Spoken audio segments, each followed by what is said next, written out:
Hello everyone. Today we will study about polynomial wiggle problems. Polynomial wiggle क्या है? सबसे पहले हम ये देखते हैं. It is tempting to use a least square polynomial to fit data that is non-linear. But if the data do not exhibit a polynomial nature, the resulting curve may exhibit large oscillations. Number of problems which are associated with polynomial interpolation.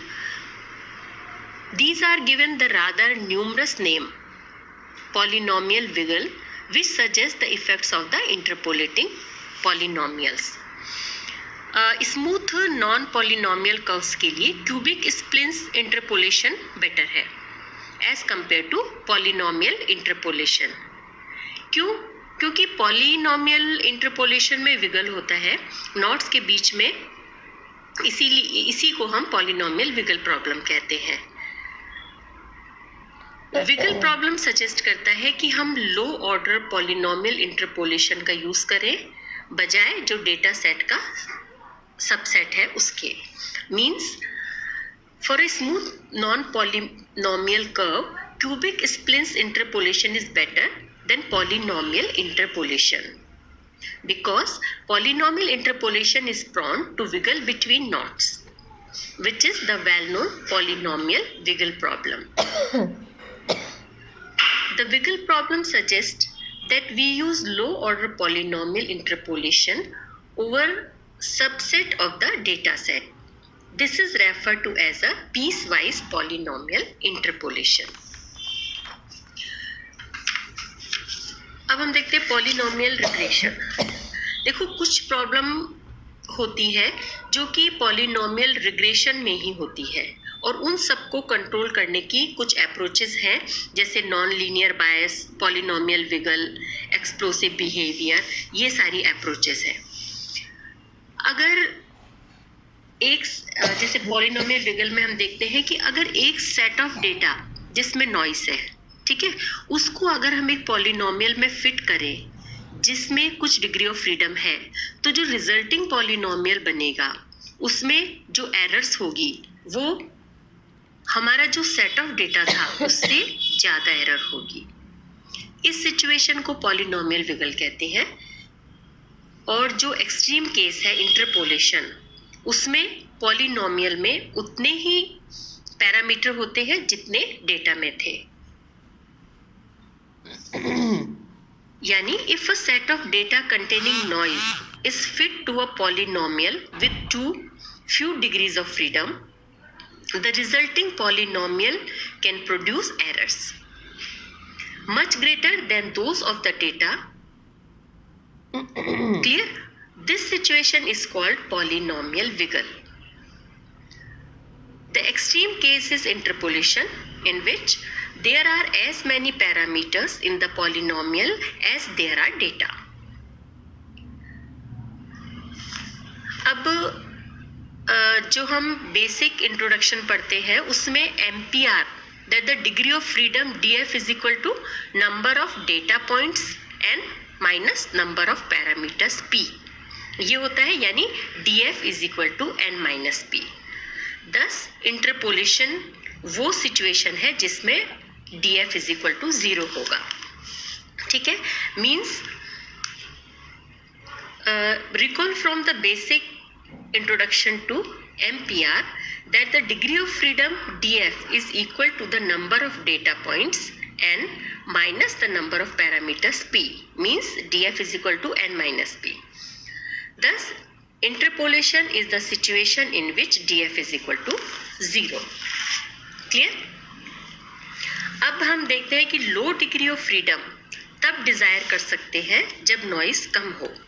Otherwise जो wiggle problem होगी वो आ सकती है. जैसे इसको समझने के लिए कि हमारे पास में एक इक्वेशन है, ठीक है, y is equal to e raise to the power n. Means a low degree of freedom may be desired if noise is sufficiently small, otherwise the wiggle problem में occur. To illustrate we start with the equation y is equal to e raise to the power n. अब देखो इस figure को ध्यान से देखो. इसमें हमने जो सबसे नीचे जो है ये एक स्ट्रेट लाइन ये जो है ये ब्लू से हमने शो किया है, एक ग्रीन से है और एक रेड से है। ठीक है, इसे ध्यान से देखो। अब इसका हम देखते हैं कि फिगर में जो डार्क ब्लू लाइन है वो इक्वेशन का प्लॉट है over the rating from 0.0 to 0.4। Clear? इस लाइन पे हम 4 पॉइंट ले लेते हैं, 1 2 3 4। ठीक है, अब जो +1 है वो नॉइज से डिस्प्ले हो गया। ठीक है, जैसे मेजरमेंट एरर हो गई है इस तरह से। अब 5 पॉइंट से 4th ऑर्डर पॉलिनोमियल को एग्जैक्टली हिट करना पॉसिबल है ना, यानी इंटरपोलेट करना पॉसिबल है। जो रेड लाइन है वो हमारा रिजल्टिंग पॉलिनोमियल शो करती है। तो इसमें हम देखते हैं कि रेड लाइन एग्जैक्टली हर पॉइंट से गुजरती है, और हम साथ ही ये भी देख रहे हैं कि कर्व का जो सबसे बड़ा एरर है वो इंडिविजुअल एरर जो कि रॉन्ग पॉइंट पे है उससे भी बड़ा है। इसको हम पॉलिनोमियल विगल कहते हैं।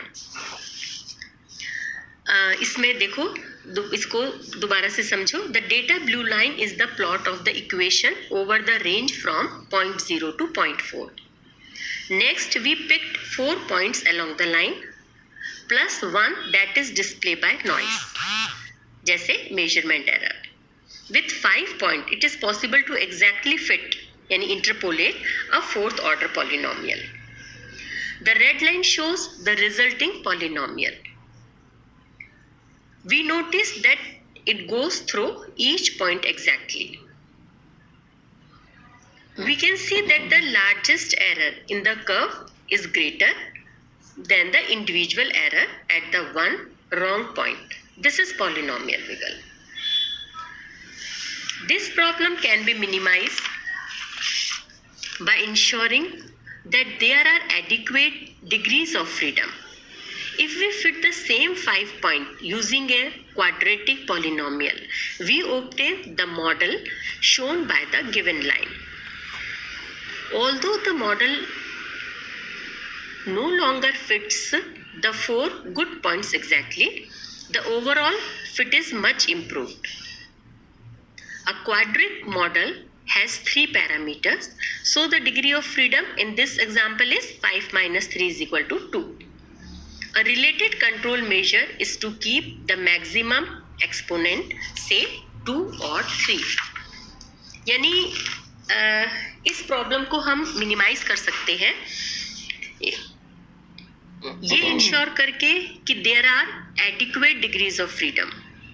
अगर हम सेम 5 पॉइंट्स को क्वाड्रेटिक पॉलिनोमियल में फिट करेंगे तो हमें जो ग्रीन लाइन जो मॉडल शो कर रही है वो मिलेगी। ऑल्दो ये मॉडल अब उन 4 गुड पॉइंट्स को एग्जैक्टली फिट नहीं कर रहा, परंतु जो ओवरऑल फिट है वो काफ़ी इम्प्रूव हो गया है। इसमें आप देख रहे हैं यहाँ पर ये काफ़ी इम्प्रूव हो गया है। एक क्वाड्रेटिक मॉडल में 3 पैरामीटर होते हैं। सो इस एग्जाम्पल में डिग्री ऑफ फ्रीडम क्या हो गया, 5 minus 3 is equal to 2। Related control measure होता है मैक्सिमम एक्सपोनेंट को रखने के लिए, है ना, से 2 और 3। Clear? So, for a smooth non-polynomial curve, cubic splines interpolation is better than polynomial interpolation because polynomial interpolation is prone to wiggle between knots, which is the well-known polynomial wiggle problem. Clear? This is all about polynomial wiggle problem. Okay, thank you. Have a nice day.